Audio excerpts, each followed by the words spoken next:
Now to Nigeria, where 10 geological researchers have been kidnapped by suspected Boko Haram militants. According to the National Petroleum Corporation, geologists and surveyors from the University of Maidugiri were ambushed near Jibi village in Borno state. They are contracted to work on an oil exploration in nearby Lake Chad. Some local media are reporting that many people were killed in the ambush, but this has yet to be confirmed.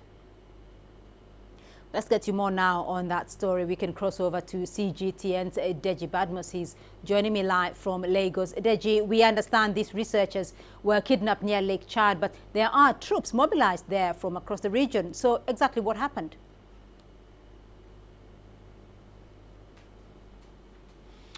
Well, Beatrice, it's still a very fluid situation. What we understand actually happened was that these scientists were returning from their oil exploration work, and then they got ambushed. As a matter of fact, they had security personnel as well as civilian JTF providing security for them and escort.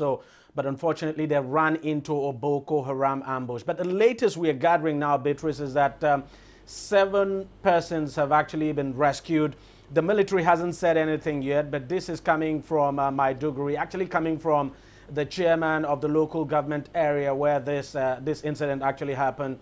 He said 7 persons out of those kidnapped now have been rescued.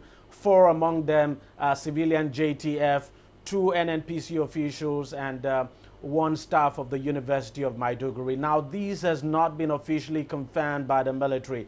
And of course, the military has not yet spoken on this incident. But we understand the military is still carrying out its operation in that area. It is doing all it can to rescue those who are still being held by the insurgents. Beatrice?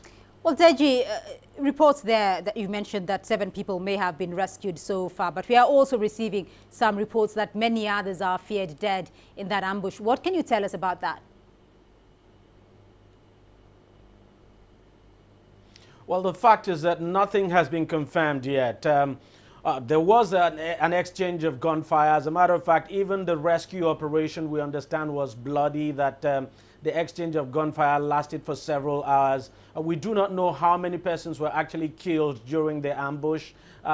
We do not know how many of them were security personnel and how many were actually JTF members. I believe all of that will become clearer when the military gives a clearer picture of what exactly happened, and maybe in the hours or days to come. But for now, the situation is very fluid. We do not know if at all there were casualties on the side of the military, and the number of people, civilian JTF now, who might have been killed in the ambush. Everything is just fluid for now. Beatrice? And Deji, has it been confirmed, though, that this was indeed Boko Haram who were involved here? Can we expect a ransom demand? Well, from those on the ground, this is certainly a Boko Haram attack.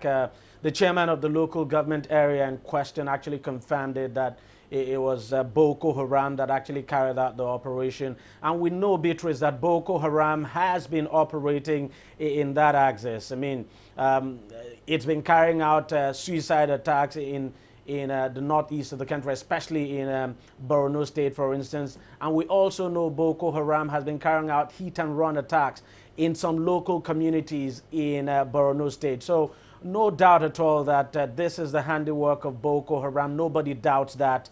But of course, the sect has not come out to make any claim of responsibility that it actually carried out the attack.